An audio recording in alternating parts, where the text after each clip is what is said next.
అందరికీ నమస్తే అండి. టీడీపీ కూటమి అధికారంలోకి వచ్చిన తర్వాత సాధారణ ప్రజల్లో అయితే పెద్దగా వ్యతిరేకత అంటూ ఏమీ రాలేదు. సో సాధారణ ప్రజల్లో వ్యతిరేకత రావడానికి ఈ ప్రభుత్వం ఇంకా కొన్నాళ్ళు టైం గడవాలి. ఆ తర్వాత ప్రజలు డిసైడ్ అవుతారు. ఇప్పటికిప్పుడు ఏమీ ఎన్నికలకు సంబంధించిన చర్చ పొలిటికల్ సీజన్ కాదు కాబట్టి ప్రజలు ఎవరు కూడా వ్యతిరేకతను వ్యక్తం చేయట్లేదు. పైగా కొంత సానుకూలత ఉంది. ఏదో పరిశ్రమల కోసం ప్రయత్నం చేస్తున్నారు, రాజధానిని గాడిలో పెట్టడానికి ప్రయత్నం చేస్తున్నారు, సో రాష్ట్రాన్ని కాస్త గాడిలో పెట్టడానికి ప్రయత్నాలు జరుగుతున్నాయి. అలాగే ప్రజలకు స్వేచ్ఛ ఉంది, భావ వ్యక్తీకరణ స్వేచ్ఛ ఉంది, ప్రభుత్వం గురించి ఏదైనా మాట్లాడుకోగలుగుతున్నారని ప్రజల్లో ఎంతో కొంత సానుకూలత ఉంది. కానీ సాధారణ ప్రజల సంగతి అలా పెడితే తెలుగుదేశం పార్టీ కార్యకర్తల్లో మాత్రం అసంతృప్తి, అసమ్మతి ఎక్కువగా ఉంది. ఇందులో ఎటువంటి మొహమాటం అవసరం లేదు. నిరభ్యంతరంగా నిర్మోహమాటంగా చెప్పొచ్చు. తెలుగుదేశం పార్టీ క్యాడర్లో సగటు 100 మందిలో దాదాపుగా 70-75 మంది కార్యకర్తల్లో అసంతృప్తి, అసమ్మతి రగులుకుంది. కారణం ఏమిటి? అసలు తెలుగుదేశం పార్టీలో లోపం ఎక్కడ జరుగుతోంది? అసలు లోకేష్ గారు ఎక్కడ ఫెయిల్ అవుతున్నారు? ఏం డీల్ చేయడంలో ఫెయిల్ అవుతున్నారు? సో దీనికి పరిష్కారాలు ఉన్నాయా లేవా కొంచెం డెప్త్గా చెప్పుకోవాల్సిన అవసరం అయితే ఉంది. ఎందుకంటే వైసీపీ అధికారంలో ఉన్నప్పుడు కూడా నేను ఒక పొలిటికల్ అనలిస్ట్గా, ఒక జర్నలిస్ట్గా నాకున్న ఎక్స్పీరియన్స్, నాకున్న పరిచయాలు, నాకున్న పరిజ్ఞానం, నాకున్న సోర్సులతో రకరకాల ఇన్ఫర్మేషన్ వచ్చినప్పుడు ఈవెన్ వైసీపీ అధికారంలో ఉన్నప్పుడు కూడా మనం ఇలాగే చెప్తాం. వైసీపీకి సంబంధించిన లోపాలు, కార్యకర్తల అసంతృప్తి, ఎమ్మెల్యేల అవినీతి చెప్పినాం. కానీ వాళ్ళు పెద్దగా రియలైజ్ అవ్వలేకపోయారు. ఏ విధంగా పోయారో, మూలకెళ్ళిపోయారో అందరం చూస్తున్నాం. సో తెలుగుదేశం పార్టీ వాళ్ళు అలా అవ్వాలని లేదుగా, అలా అవ్వకూడదని వాళ్ళకు ఉంది కదా. అలాంటప్పుడు లోపాలు తెలుసుకొని సరిదిద్దుకోవాలి. కార్యకర్తల్లో ఇంత అసంతృప్తి పెట్టుకొని ఇంకెలా ముందుకు వెళ్తారు? అజయ్ సజ్జా ఈరోజు మార్నింగ్ ఎక్కడో ఒక వీడియో చూశాను నేను. అజయ్ సజ్జా తెలుగుదేశం పార్టీకి సోషల్ మీడియాలో బాగా యాక్టివ్గా పనిచేసే కార్యకర్త. సో అతను తన అసంతృప్తి మొత్తం చెప్పుకొచ్చాడు. అటువంటి వాళ్ళు చాలామంది, అతని కింద కామెంట్లు కూడా అన్నీ అతనికి సపోర్ట్ చేస్తూ ఉన్నాయి. ఈవెన్ నేను ఏదైనా కార్యకర్తలకు సంబంధించిన వీడియో పెట్టినా కింద చాలా కామెంట్లు వస్తాయి. అలాగే పొంగనూరు నియోజకవర్గంలో జరిగింది చూసాం, కృష్ణా జిల్లాలో జరిగింది చూసాం. కార్యకర్తలకు అసంతృప్తి ఉన్నమాట వాస్తవం. మరి ఏంటి లోపం ఏమిటి? నాకు తెలిసి ప్రధానంగా కొన్ని లోపాలు ఉన్నాయండి. 2014 నుంచి 2019 వరకు ఒకవైపు చంద్రబాబు నాయుడు గారు సీఎం, మరోవైపు నారా లోకేష్ గారు కూడా ఒక మంత్రి, సీఎం గారు అబ్బాయి, ఆయన కూడా మంత్రి. పార్టీ వ్యవహారాలను ఎవరు చూశారు? పార్టీ కార్యకర్తలను ఎవరు పట్టించుకున్నారు? వదిలేశారు. సో దాంతో ప్రజలు పార్టీని వదిలేశారు, పక్కన పెట్టారు. ఇప్పుడు 2024లో కూటమి ప్రభుత్వం అధికారంలోకి వచ్చిన తర్వాత నారా లోకేష్ గారు ఒక మంత్రి, ఆయన మాట్లాడితే విద్యాశాఖను సంస్కరిస్తా అని చెప్తున్నారు. చంద్రబాబు నాయుడు గారు సీఎం, సో ఆయన రాష్ట్రాన్ని గాడిలో పెడతా, అన్ని ఉద్యోగాలు ఇస్తా అంటున్నారు. ఓకే, ఇదంతా బాగానే ఉంది. మరి పార్టీలో గ్రౌండ్ లెవెల్లో ఏం జరుగుతుంది? అసలు పొలిటికల్ సిస్టమ్, పొలిటికల్ స్ట్రక్చర్ ఎలా ఉంది? ఈ 9 నెలల్లో ఏమైనా దెబ్బతిన్నదా? బాగానే ఉందా? ఇది ఎవరికైనా తెలుసా? ఇప్పటికిప్పుడు ఎన్నికలు లేవు, ఇప్పటికిప్పుడు ఎవరితో కార్యకర్తలతో పని లేదు అని లైట్ తీసుకుంటున్నారేమో. నామినేటెడ్ పదవులు ఇవ్వడంలో ఎందుకండి ఇంత లేటు? 45 సంవత్సరాల చరిత్ర ఉన్న తెలుగుదేశం పార్టీ అధికారంలోకి వచ్చిన 9 నెలల్లో ఇంకా నామినేటెడ్ పదవులు ఇవ్వలేకపోతుంది.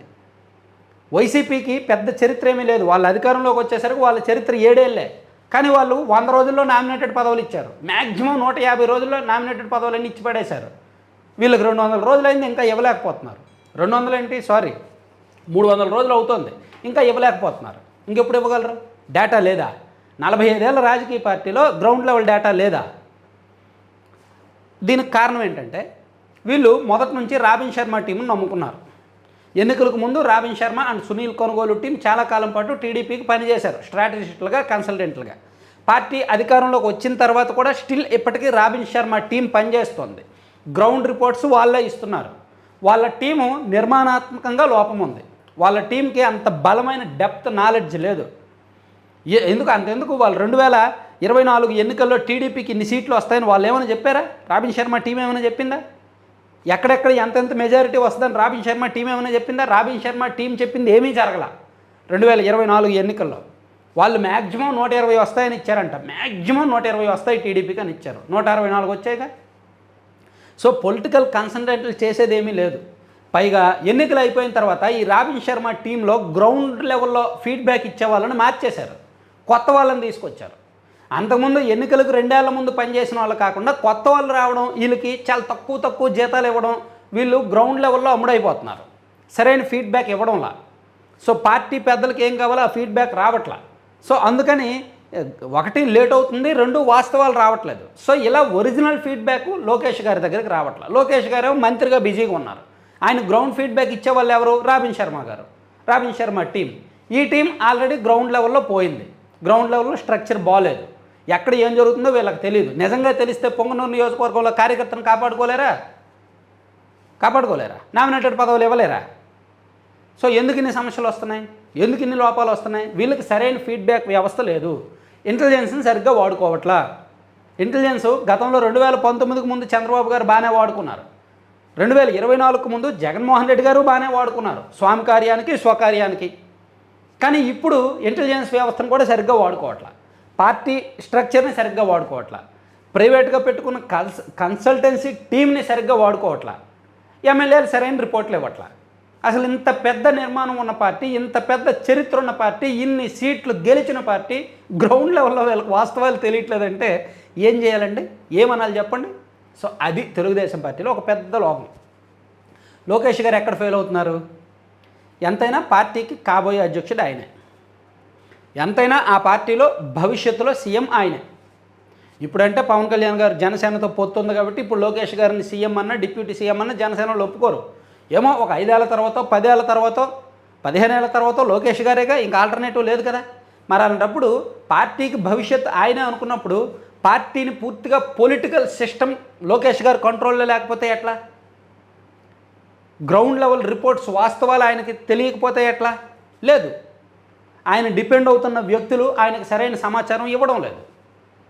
ఆయన దాన్ని క్రాస్ చెక్ చేసే సిస్టమ్ పెట్టుకోలేదు. అది నిర్మాణాత్మక లోపం. అసలు తెలుగుదేశం పార్టీ ఏమైనా కొత్తగా స్టార్ట్ చేశారా ఇప్పటికి గ్రౌండ్ రిపోర్ట్స్ వాస్తవాలు తెలుసుకోలేకపోవడానికి? సో ఇది టీడీపీలో ఒక పెద్ద లోపం. లోకేష్ గారు అక్కడ ఫెయిల్ అవుతున్నారు. ఏమంటే ఈనాడుకి ఆంధ్రజ్యోతికి తెలుస్తున్నాయండి, మాలాంటి ఒక చిన్న సాధారణ జర్నలిస్టుకి తెలుస్తున్నాయండి, కానీ వీళ్ళకి తెలియట్లేదండి. ఈనాడు ఆంధ్రజ్యోతిలో రాస్తున్నారు, పెద్దిరెడ్డి గారికి ఆ పనులు అవుతున్నాయి, పెద్దిరెడ్డి గారు ఎంత భూమి కబ్జా చేశారు, వైఎస్ జగన్మోహన్ రెడ్డి గారి బంధువులకు గ్రానైట్ ఏంటది క్వారీ లీజ్ ఇచ్చారు అని ఈనాడులో వార్త రాస్తే లోకేష్ గారికి చంద్రబాబు గారికి తెలుస్తుంది. ఇంటెలిజెన్స్ తెలీదా? ఇంటెలిజెన్స్కి తెలియట్లేదా? ఇంటెలిజెన్స్ ద్వారా అలర్ట్ అవ్వట్లేదా? చూడండి, పొలిటికల్ స్ట్రక్చర్ బాగోలేదు, పొలిటికల్ ఫీడ్బ్యాక్ ఇచ్చే కన్సల్టెన్సీ వ్యవస్థ బాగోలేదు, ఇంటెలిజెన్స్ సరిగ్గా పనిచేయట్లేదు. అందుకని గ్రౌండ్ లెవెల్లో కార్యకర్తలకు పనులు అవ్వట్లేదు. సో ఇది మరి దీనికి సొల్యూషన్ ఏమిటి? అసలు సొల్యూషన్ ఉందా లేదా? ఉంటుంది. ఎప్పుడు ఉంటుంది? కాస్త తండ్రి కొడుకుల్లో ఎవరో ఒకరు పార్టీ మీద దృష్టి పెట్టాలి. పరిపాలనను చూసుకుంటున్నారు కదా, దాంతోపాటు పార్టీ మీద దృష్టి పెట్టాలి.